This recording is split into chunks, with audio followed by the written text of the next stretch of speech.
All right, so today we're talking about imaginary numbers and complex numbers that you can have that have part real and part imaginary. And if we graph these two equations, we get this graph. Now, first of all, the fact that these two graphs don't touch each other means if the question was, what is the solution to this system of equations? The solution is supposed to be where they touch. If they don't touch, you would say there's no solution to the system of equations, as in there's no point that works for both of them. All right, that's an important thing to note. Next thing, one of these two equations has real answers and the other one has imaginaries. You can tell the difference, right? Is it the one on the left that has the reals or the one on the right that has the reals? The one on the left has the real answers because the one on the left, this one right here, touches twice. That's got real answers. The one on the right has imaginaries. It's all right. Okay, so if we talk about what are the answers to the one on the left, we do the zeros. Would you please do second calculate the zeros on the one on the left? So second calculate 0. And then we're going to go, oh, I'm on the wrong equation. How do I fix that? What? Down on the arrow, and it jumps to the other equation. Awesome. Okay, now I'm going to get to the left of my 0 point. The 0 point's pretty much right there. Come on. The computer's locked up. Come on. There, okay. That's the 0 pretty much. So I want to be to the left side of it, hit enter. To the right side of it, hit enter. And then right on top of it, and hit enter. And it jumps right to it. There we go, -3, 0. Raise your hand if you can get that. Your calculator to do that too. Okay, good. Then it's got an answer. The answer is -3. What does that mean? If I put -3 into the equation that's upside down, this guy, if I put a -3 in there, it will work. It will make it equal 0. All right, there's another answer too, but I don't need to go find that. This guy's got answers too. You just can't see them on the graph. He doesn't touch, and therefore it's got answers. It's got solutions. They're just not real. They're imaginary. And I know imaginary seems like made up, but there's actual answers. So if it won't work to graph it, then how do I do this one that I underlined in black? X equals -b, that whole formula, which is called the what? Quadratic. All right. What's the most important part of that? The discriminant, the square root part. Yep. And if I do that square root part right, I'll have a negative in there, and therefore I'll have an I for an answer. Would you go ahead and simplify it down and try to tell me what the two answers are? This is the type of question you'd have on the test on this. Test is not tomorrow. No, do the whole thing. I'm just saying that the thing that's important about it is that the square root comes out negative. But yeah, do the whole thing. X equals -b, which would be in this case +2, plus or minus the square root of blah, blah, blah, all over 2 times a, which is 2. It's just that if that square root part didn't come out negative, then we wouldn't have needed to do all of this. So we could have got it off the graph. But it will come out negative. B squared, which is 4, minus 4ac, and the a is 1, and the c is 2. And so then it's 4 minus 8 underneath there, which is -4. So hopefully you don't just stop there now because you know, oh, it's negative, so there's no roots. You should go further. 2 plus or minus the square root of -4 all over 2. That comes out to what? 2i is correct. And then you have 2 plus or minus 2i all over 2, and there's 2's everywhere, and the common mistake is people go cancel, cancel, cancel, and they think that it's just plus or minus I because everything canceled. But when you're canceling, it's replacing it with a 1. So it's really 1 plus or minus 1i all over 1, but I don't need the all over 1, so 1 plus or minus I. Those are my two. Notice there's 2, one's with plus, one's with minus. Answers. Why should there be 2 answers? Because the fundamental theorem of algebra says that if you have something squared, then you're going to have 2 answers. If you have something cubed, got to have 3 answers. It has something to the 5th power, it's got to have 5 answers. Some of them are imaginary, some of them are real. All right. Notice, wait a minute, back to this one. Nope, back to this one. Notice that we have the real part first and the imaginary part second. That's important to note. Because if you write your answer as I plus 1 or I minus 1, nope. Can't have the imaginary part first in complex numbers. All right. If I were finding the x-intercepts on all of these, if I graphed them, that's a really awesome way, but a lot of them wouldn't touch. So you use the quadratic formula. I don't think we need that much practice in quadratic formula. So my point is that when you get the quadratic formula down to this is where people usually struggle. So let's just do a couple practice on these.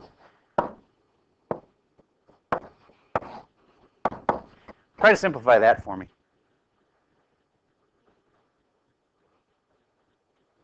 Once you've got it done, turn it my way, and I'll tell you you either did it right or that you didn't. Negative 18 on the inside of that root. Did I write that too funny? I'll pause for a second while you're doing it. Okay, pretty much everybody did this one right. For those following along at home, we knew that this was 9 and 2, so we go root 9 and root 2 and root negative 1. But you don't have to show all of that. You can jump right to 3i. No, yeah, 3i. Wait a minute, what am I doing wrong here? Root 9, root 2, 3. Oh, that's right. The reason it's, I was like, there's no 3 in the answer, it's because it's going to cancel. Okay, 3i root 2, and then 3's cancel, and then 3 goes in here once, and 3 goes in here once, and 3 goes in here 4 times. 1 plus or minus root 2 all over 4. I forgot the I. Thank you. Okay, there we go. So, let's move on. This one comes up so much. People go, oh, x squared is 16, x has to be 4. I'm not saying it's wrong. X is 4, but this is what else? Negative 4. Because if you take negative 4 and you square it, you will get 16. So it's really easy to make this mistake and say, some people go, oh, so that means the square root of 16 is 4 and negative 4. No, that's not true. The square root of 16 is just 4 because of the fact that they say in math that this symbol right here means the positive square root of 16. So it's kind of picky stuff, but just don't start thinking of this as square roots have 2 answers. That's not really what it is. You're taking the square root of both sides, and this side is just 4. It's the fact that you're square rooting a variable that's causing the 2 answers. So it's absolute value of x equals 4, and then that gives you your 2 answers. Split it into 2 things. X equals 4, x equals negative 4. If you were in my first semester class, we went over that absolute value thing over and over again, so you're probably already pretty good at it. All right, here we go. So if you're going to solve this problem, do you get that I'm going to subtract 4 from both sides? And I will have x squared equals negative 4. Now I'm going to square root, and what's going to happen? When I take the square root, this is a really weird one. Not only do I have a square root of a variable, which means it's absolute value of x. Don't just think it's x. It's not. It's absolute value of x. Then you're going to square root this side, and you're going to have a square root of a negative. In the old days, we'd just say, I can't do that. Now we say, you're smart enough to handle that. What's the answer? 2i. But I'm not done yet because the absolute value thing means I need 2 answers. X equals 2i is one of them, and the other is x equals negative 2i. See what happened there? First step was to subtract 4 from both sides. All right, go to the next page, this one. Find this one. Start by subtracting 36. Anytime you have a big clump like this and you're trying to solve, you want to get the clump alone first of all. So get that part alone, so you subtract 36 first. Then you're going to get rid of the squared by doing a square root. See if you can handle it by yourself. I'm going to pause for a second while you try it. This is seriously hard enough. I'm guessing, I tell you this just so that you know if you're struggling that you're not like alone. I'm going to guess only half the class will get the right answer to this one. So give it a shot. I'm going to pause for a second while you do that. This one I'm just going to show because I know a lot of people aren't going to have it right, and I don't want to have to like tell you that in front of everybody. So after you subtract 36 from both sides, you'll have x plus 2 squared equals negative 36. And I know most of you knew to take a square root right there because you want to fix the squared thing. So you go square root, square root. Now, I think most of you can handle it. This is 6i. That's all good. But what do we do on this left side? Do we just say x plus 2? That's the common mistake. Don't do that. If you take the square root on both sides, you need the absolute value of it. I know for some of you that's new. I taught it all last semester, but you guys might, some of you might be never have seen this before. When you take a square root of a variable, you need absolute values. The absolute values will then force you to have two separate answers. One of them is you rewrite exactly what you see without the absolute values. X plus 2 is equal to 6i. And the other one is the exact same thing you see, x plus 2 equals 6i, but you throw a negative on the number. If you've never done absolute values, you need them. They're on the ACT tests. They're coming up in next year's pre-calc class over and over again. You need absolute values. Okay, so subtract 2 from both sides. X equals 6i minus 2. Just wait a second. Don't stop me yet. Subtract 2 from both sides. X equals negative 6i minus 2. And why would I get it wrong? So close. And then I'm going to lose half the credit. Yes, sir. That's correct. Well, actually, you could say it this way. This is a complex number, and therefore the real part needs to be first, and this part needs to go to the end. The part that's got the imaginary in it needs to be at the end. All right, so x equals negative 2 minus 6i. Yes, sir. Yes, this could be put together as x equals negative 2 plus or minus 6i, because if you broke it up in two parts, it'd look like this. If you put it all together in one part, it would look like that. Good answer. Okay, any questions about that? This is getting kind of deep. All right, we're getting close to the end here. Add 18 to both sides, get the clump alone first.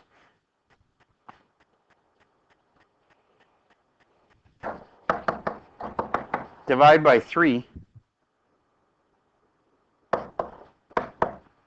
If I took the square root right there, it would have been tragically wrong, but now it's going to work out nicely. Wait till you get it down to just a squared, and then you can get rid of stuff. Like, get rid of the squared, sorry. And so then I'm going to get rid of this squared by going square root, and a lot of kids are just going to say x equals square root of 6 because they're going to forget what? Plus and minus. Remember, when you take the square root, that brings in absolute values. Bringing in absolute values means you actually have two answers. One's positive, one's negative. All right. How many of you would have had that one right? All right. This one, you know, I've had enough practice on those. Okay. Your assignment includes a couple other little things. It includes these i's. 5 plus 2i, 3 minus 2i. First outside, inside, last. Try it. You'll have an I squared in your answer. And then if you're really, really smart, you'll know what to do with that.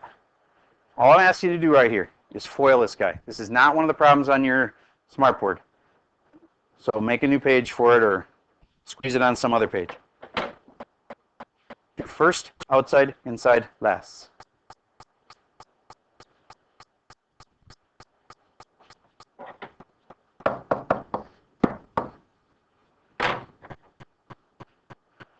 This one I'm going to do bounce around the room. Miss Paris, tell me how to start, and then you're going to tell me who to go to next. Is it 15 or negative 15? You're right. 5 times 3, that's the first, makes 15. Tell me somebody else I should call on next. Okay?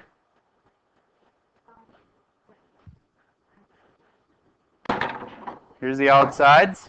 Makes what? Yep. And the next person? Okay. Excellent. Positive or negative?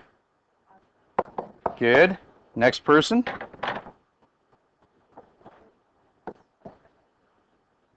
Very close. It's minus 4, but it's I times I squared. There you go. Okay, now what can we put together, Dan? Good. What do they make? All right. So I have negative 4i, and I also have this 15 out here, and I also have a negative 4i squared. Who can go further? Yes, sir. Since I squared is negative 1, good. Something to remember for the ACT. Then what? Negative 1 times negative 4 makes positive 4. Excellent. And that can go with, nope, the 4 and the 4i wouldn't go together nice. 15. The 4 and the 15 can, and that's positive 4, and positive 15 makes 19 minus 4i. You get that? That last little step is usually when people screw up, because the I squared has to be negative 1. And that makes a whole bunch of things cancel and simplify. And there's your answer. Questions about that? All right. Then you're in good place to work on homework for today. I'm done with my video for today.